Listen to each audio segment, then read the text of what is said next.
Well, welcome to the Stories and Songs podcast, everybody, episode 3. And I have the privilege of welcoming my big brother, Mike Ash, to the podcast. Welcome aboard, my friend, my brother. Hey, everybody. It's great to be here, and thanks for having me. Absolutely. All the way from Kansas City, Kansas, right? Are you on the Missouri side? On the Missouri side, yeah. Yeah, all the way from Kansas City, Missouri, man. I just feel so privileged that you drove all the way here just to be on my podcast. Well, yeah, man. Nothing else to do. Nothing that we're doing tomorrow or anything. Right, yeah. We'll pretend anyway. Yeah. Well, it's awesome to have you here, man. Well, So thanks. just a little backstory on my brother. Just the first and foremost thing, he is my main musical influence and life choice influence. He's my life coach. He doesn't get paid anything, but it's a thing. So you started playing guitar at 15, playing keys and guitar in bars with your uncles, our uncles and cousins when you were 17. Yeah. Yeah, and played everything from rock and country.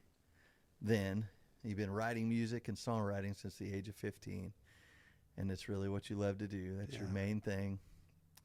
You were in a band called Asher. Mm-hmm. Yeah. That was culminated from the bar bands.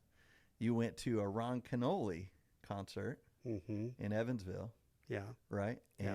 And found salvation and found the Lord. Yeah. And from there, everybody else did again. I mean, we kind of always lived in that realm. Right. But you kind of got a rejuvenation of it and changed the bar band over to a Christian rock band, and the rest is history for those who know about Asher. Yeah, that was like the late 80s, Yeah. you know, that all took place, and that was a pretty fun season, you know. It was really a neat time, and a totally different direction music-wise. Absolutely. You know, kind of, we all loved Stryper and, you know, Guardian and Whitesnake. Petra and Whitesnake and all that stuff. Yeah. So we just started writing songs that sounded a lot like that. So yeah, it was fun. Yeah, you guys were kind of the answer to those of us who wanted to listen to songs that were spiritual instead of songs about girls and stuff. So that was kind of the popular thing back then, right? Who can we sound like to give someone an alternate to listen to? That's right. Yeah. Yeah. Looking back now, it's kind of like, wow, did we need to do that? Yeah, A little you know, bit. I mean, hindsight is, you know, 2020, right? You look back on things and, you know, you think, well, I would have done it differently now, but you know, today's the day, and that's what we have to That's go right. from here. So, And you know. hindsight only works when you're young. That- Right? So that's the thing. So, all right. So you've written over 100 songs published from Christian music and pop music, co-written songs that have been in over 50 different TV shows and movies and film with Resonate. Yeah. Resonate is a licensing company that pitches songs to TV and film, and you know, and so we've done single song contracts with them, and it's been awesome. And we've been doing that for about 6 years, and it's really been amazing, really Awesome. fun. You know, got to work with guys like Sam Sinez and Tommy Prophet and Brian Fowler, and you know, met some amazing people. So, Yeah. Google those guys. Cool. And you're currently the director of music at your church in Blue Springs. Yeah. Yeah. Since 2011. Right. Yeah. I've been there like 12 years. So it's really a fun community. Lots of musicians, lots of really talented people come in, and we do really fun stuff together. So, Yeah. Yeah. For sure, man. Awesome. Okay, well, cool. So we're going to get into it here. So I have a few questions that we kind of rapid fire that we start off with just to get you going. And, you know, the first few guests I have were a couple of my best friends that have been on, and then our brother Joe yesterday actually came. So it's always been easy, and it's going to be just as easy with you because we talk almost every day. But for the sake of the podcast, I'm going to go by the script. So here we go. All right, you ready? Mm-hmm. Sweet or salty? I have to say sweet. Coke, or I know you don't drink soda. So tea or coffee? Coffee. All day coffee. all day. Yeah. Black, Black. just good. So Just no make it foofy, good. sugary, brown, mocha, latte, foo-foo You stuff don't need with any of that whipped stuff. cream. No, just Yeah. good coffee. Well, I'm the other guy on the spectrum. I've never tasted coffee. So, you know that? I've never had a drink of coffee. Oh man, Isn't that crazy? yeah. Knowing who our mom was, I still love you. it's crazy. Well, I'm pretty lovable. All right, here's an important one. Van Halen or Van Hagar? Van Hagar, simply because I'm a Sammy fan. I just think he's awesome, and he's still going today. Yeah. So yeah, but I mean Van Halen. Wow, a major influence on me. Sure. Early on, And that's sure. no disrespect to Van Halen for No. those listening. I love them both. Yes. But everybody is on one side or the other. Yeah. I'm a Van Hagar myself because of the same reason. Sammy Mhm. Hagar's vocals are off the charts. Yeah. So, and as a front man, they're Mhm. both amazing. But if you go just by the singing, which I'm a singer mostly, Sammy. Mhm. So, awesome. Hot or cold weather? Cold. I love cold weather.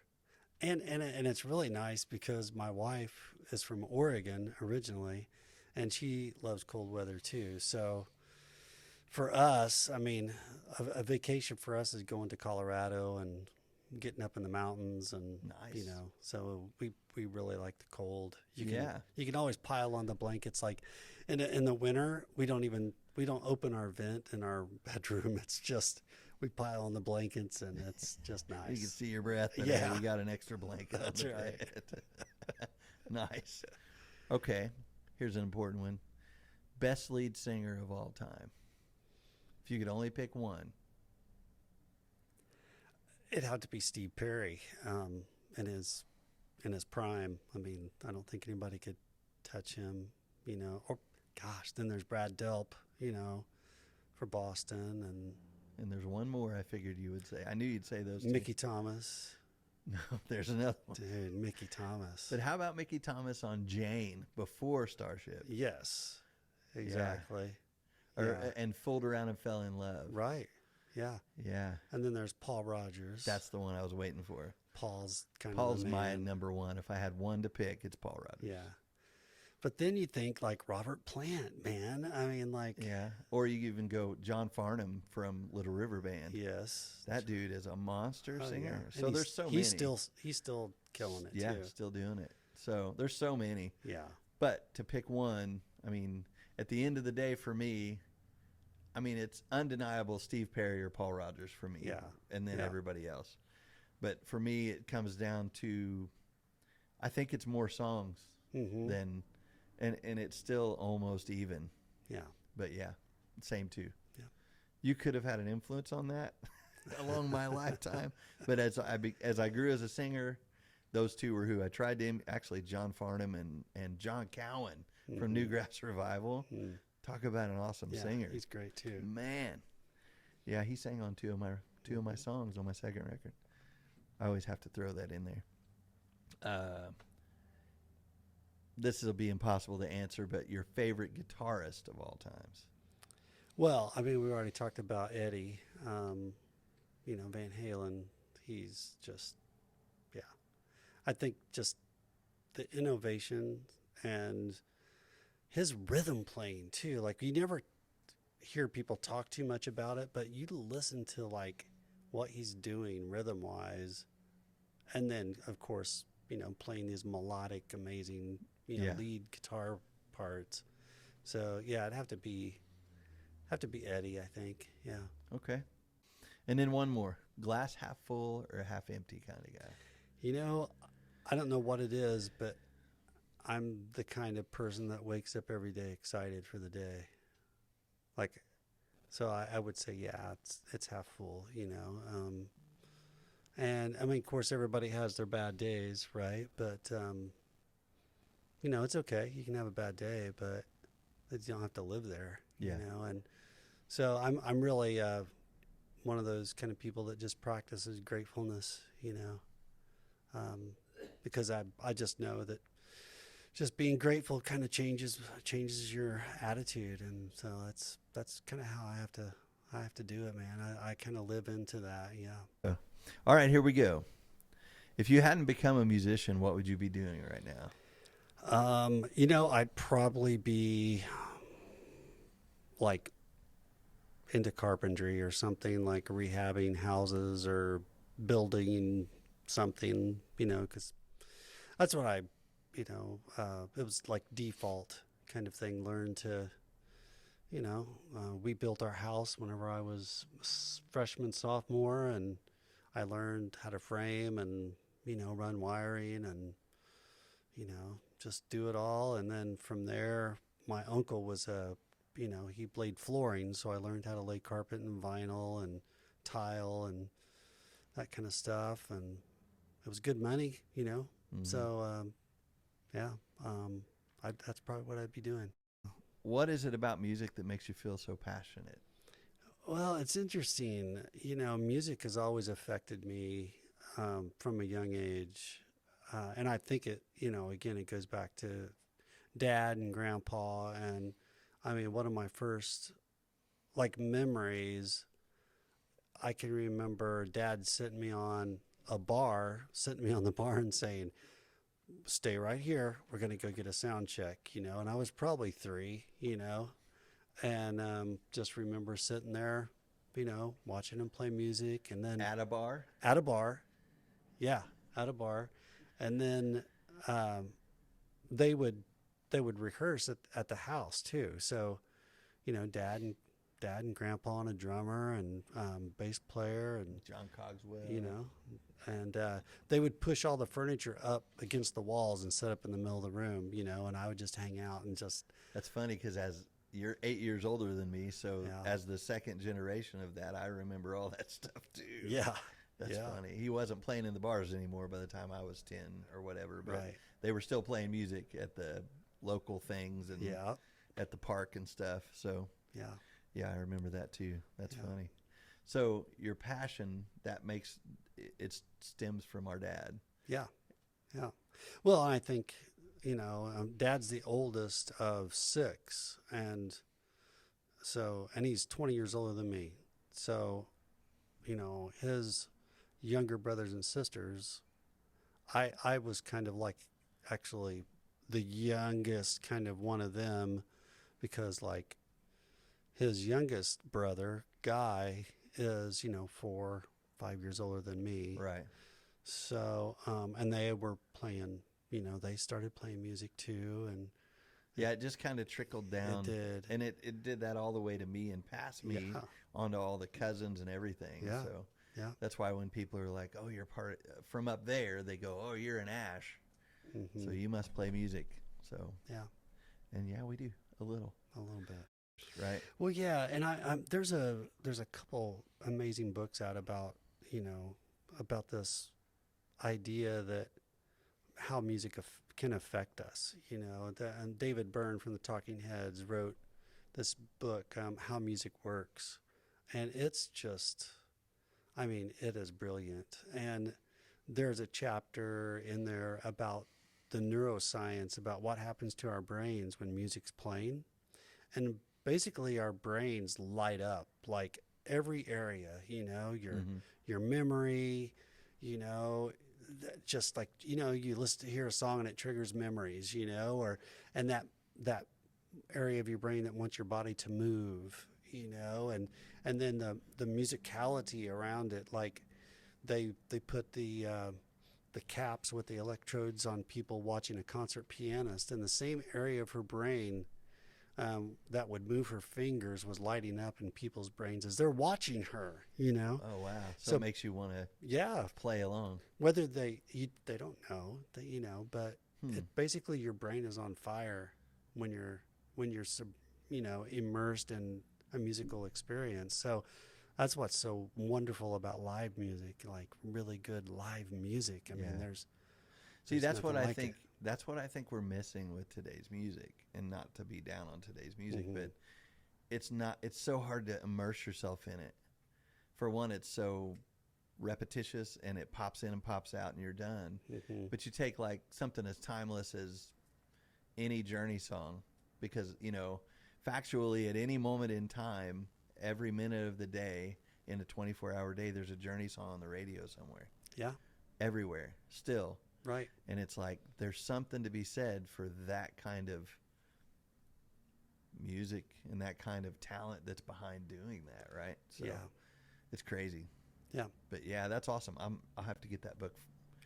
You tell me the name later and I'll get it. So How Music Works. awesome. What do you feel like is the best song you've ever written? So I'm like, I don't know, 10 or 11. And there's this show on TV. Mac Davis had a show. And I remember watching, and I love music, love comedians, the whole thing, right? At the end of the show, he comes out and he sits in a stool and he has like a pad of paper and he has his guitar. And he says, and this is live, and he's like, back when they did live TV, he says, okay, we're going to write a song, so throw out some ideas, and the crowd like, oh, okay. So someone yells out, there's a girl walking down the street. He's like, all right, girl walking down the street. He's like, somebody else, and so they just started throwing out all these ideas. He starts writing it down. And like within, minutes, he's got this idea and he starts strumming and then he plays it and he sings this song that he just making up on the spot. Wow. And I'm like, oh my gosh. Like, that's what I want to do. Like, how do you do that?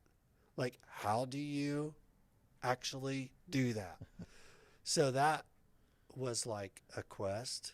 And I'm like 11, and so I started listening to like songs in a whole different way. Like, how did they come up with the idea of it, And so about that same time, we took our first trip. You were just a babe, but we took our trip.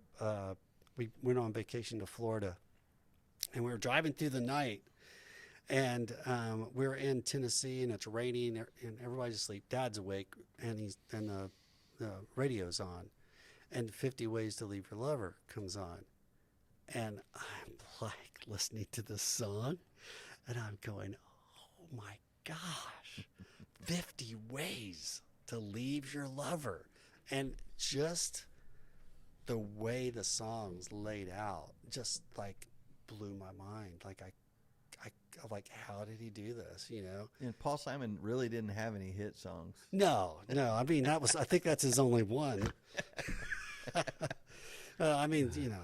Then there's Bridge Over Troubled Water, which, when I first heard that, I cried, and I'm just a kid, It's like, so music really, like, I don't know. It was just one of those things that impacted me in a way that, like I remember my grandma, she used to take us to, church, this little Pentecostal church, and I remember being, I was probably 8 or 9, and I remember crying in the music, just because of the harmonies. I was just like, oh my, and I'm, That emotion just yeah, comes out. I'm the same way, man. So it's just wild how music can really, really do that.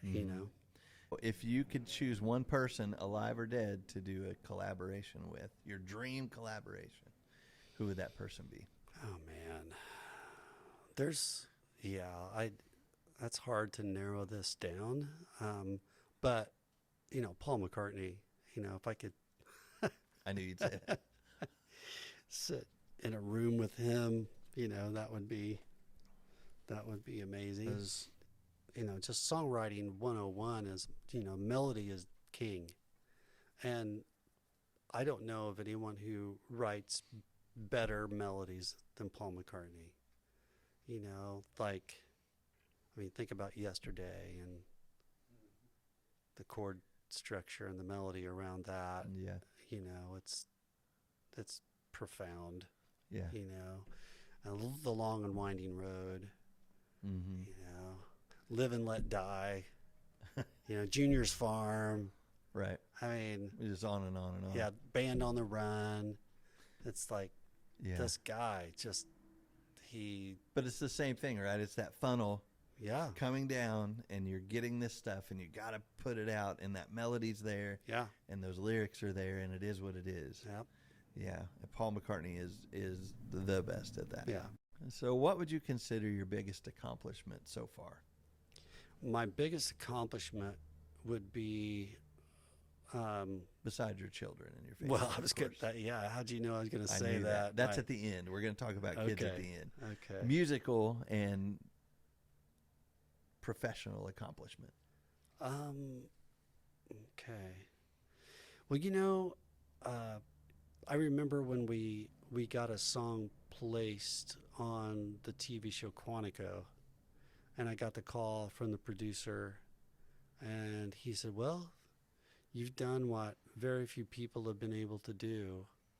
He said, "You've actually got song placed, and you're not living here in Nashville or LA or New York." He said, "So congratulations, And that was the beginning of, other opportunities and, pitching songs to other shows. And that's been kind of a fun thing that I've always dreamed about. You turn the TV on and, oh, there's a song. There's our song. There's a song I wrote, and it's on ABC's Summer Family Fun TV commercial. It's like, oh wow, that's cool. Yeah, and it's your daughter singing it. Yeah. So yeah, that's killer. Describe your creative process. So when you write a song, do you kind of have a formula that you go by, or is it just kind of random? Yeah, I mean, it happens in different ways. So writing away from your instrument is really a good exercise. So that drives the melody, and it always informs too the instrument choice, whether it's piano or guitar or, so I like doing that. I love that whenever I have a melodic idea. Mm-hmm. And, but then, there's a lot to be said about, in the morning, you get up, get yourself some coffee or tea or whatever it is you drink, and just kind of quiet yourself, kind of get your center, get your head right, and then pick up a guitar or go to the piano, and that first chord, strumming that first chord and just letting that kind of ring out and speak to you. I mean, there's been so many creative ideas that come from that. I grew up, and I wrote left-handed, and so the kindergarten teacher, back then kindergarten. I mean, I'm older, so kindergarten wasn't really learning to write that much. I mean, if you can snap the graham crackers on the line, you're in. You right. know? Yeah, chocolate milk and a nap. Exactly. So, but when I got to first grade, they wouldn't let me write with my left hand. They kept making me want to, write with my right hand. So I had to do that, convert. And whenever I picked up a guitar, and that's probably why I waited so long, till I was 14 or 15 to really play, I wanted to play the guitar left-handed.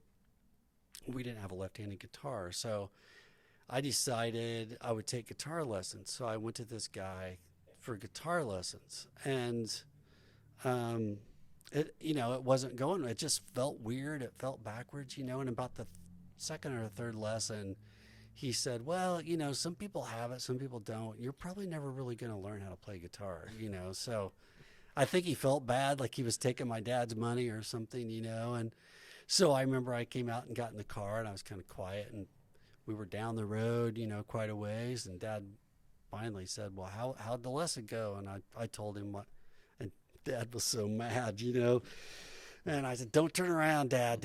We're not turning around. I was waiting for you to say, so Dad turned around. And I remember Dad saying, that's okay. He's like, you know what? We'll just jam and you'll be fine, And so that's what we did, So I started playing we'd sit around, in a circle, and Dad and Uncle Steve and Grandpa, they would just be playing, old Merle Haggard songs, Hank Sr. stuff, you know, um, Jim Reeves, just, good old country stuff and some rock stuff, Elvis stuff. And I would just play along, And then I got a Neil Young songbook. And so I dove in, and it was the book Harvest, so that album. Nice. So I just practiced, man. And I just practiced. And I mean, you probably remember this stuff. And then I remember Dad asked me, what do you want for Christmas? And I'm like, I want a cassette recorder. And so I'm, 15, and man, that was my prized possession. I got an actual cassette recorder.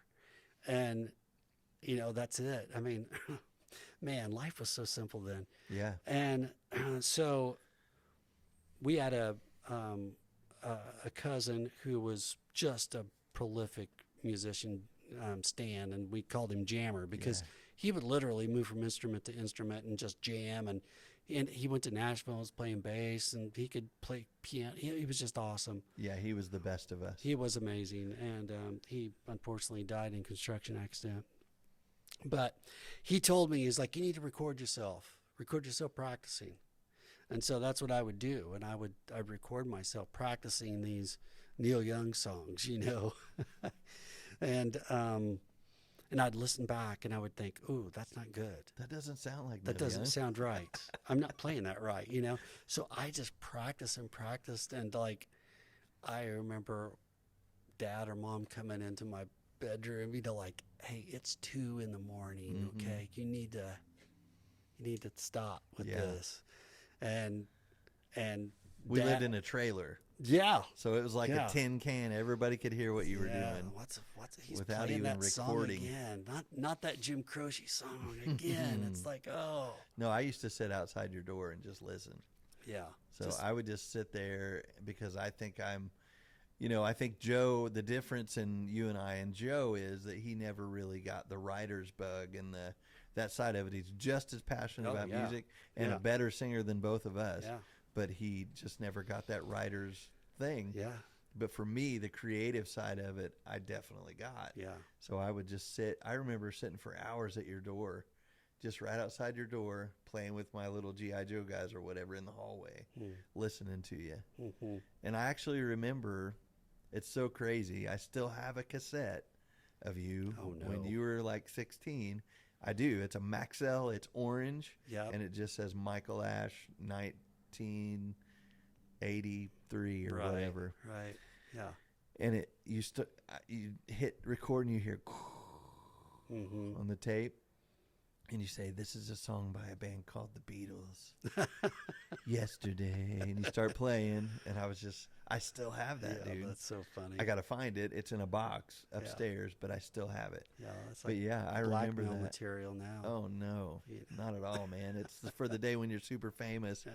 I can go. I have the unreleased Mike Ash recordings, like Elvis, man. Oh man, yeah. So that's kind of my journey, like learning how to play and how music really worked. And sitting around, when I was probably 8 or 9 and listening to my uncles and cousins work out like Crosby, Stills and Nash harmony stuff, and like the light bulb going off again, like, oh my gosh, harmony is really just another melody, but it works within the chord. Yeah, it's just somewhere else on the strings. Just like being like fascinated with all that, and because I remember that when we were growing up. I remember that it was all right. Well, you're gonna sing this harmony. It's right here. Yeah. You sing this one, and I'll sing this one, and we would just do it. Yeah. But to get out of that and be with other people out in the world, and I learned this, as I started going on my own and doing stuff. I would do that with people, and they'd go, "What do you want me to do?" And I'd be like, "Well, just sing that harmony." Yeah. Well, I don't know that harmony, and I'm like, "How do you not? You're a musician, you're a singer."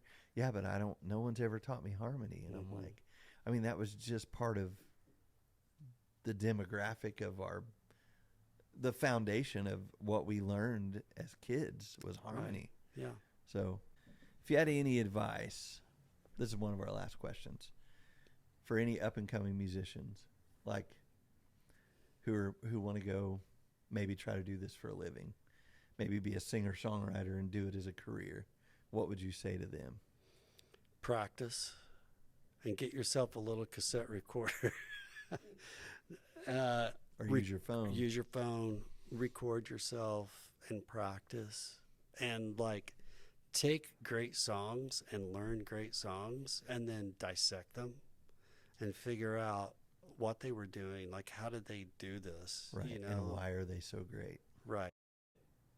So a great story. I got to meet Mac Davis in Nashville, and I was at a Nashville Songwriters Association deal, and got to meet him. And of course, he's since passed away, but he's just a great guy, you know. And did you tell him the story? Mm-hmm. It was fun because one of his songs that he wrote that Elvis recorded had got a remix. What was it? Was it The Ghetto? A Little Less Conversation. Yeah. Yeah. And so he was like excited about that, you know. And it was really fun to meet him, and he was my, like, that started. That's what clicked for me. It's like, oh my gosh. Yeah. You can actually create something that hasn't been done before, you know, or say something, you know. And of course, like, you know, we all know, like, we borrow, and, you know, artists, you know, steal from other artists. But to do it in your own voice, you know, that's the key, right? That's what connects the hearts together. Mm-hmm. And that's what people are after, you know. They want something that connects with their heart, you know. And it's really not about like even this song that I just did, and I'll play it here in a bit. But, you know, sometimes songwriters try to explain, well, here's what the song means. You know, we really don't need to do that, right? Because what matters is, what does the song mean for the listener? Because you can do a song and it's like, oh, this song reminds you of that, and it can be something totally different for somebody else. Right. And that's the amazing power of a song. All right. So what's next for you as far as musically goes for 2023? What's on the books for you to do next? Well, I've been writing. So we mentioned my daughter, Liv Ash, she's an artist in Nashville. And I'm hoping to have her come up and do this sometime. Yeah. So that'll be cool. So for the last 6 years, I've really been co-writing with her, you know.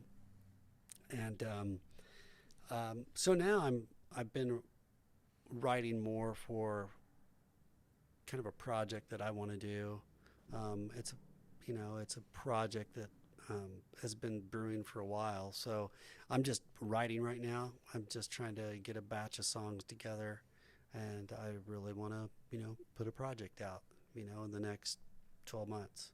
Cool. All right. So it's your funeral, and your kids are getting up to speak. What is the thing that you would want them to say about you? What's one thing universally that you would want your kids to remember and say about you at your funeral? Wow. I would hope they would say that I'm the same person, you know, with them as I am up front, in front of people or anywhere else, and that I made them feel like they really mattered and that they can make a difference in the world. Yeah. All right. Well, brother, thank you so much for coming on, man. Thanks for having me. I love you. Yeah. We could talk for 2 more hours. Yeah, and just this keep has been going fun on about stuff, but I'm limited on time. Yeah. Well, it's been great to be here. Thanks again for having me. Absolutely, man. And folks, thank you so much for listening and watching. Stay tuned for the next episode, and we will see you in the next one.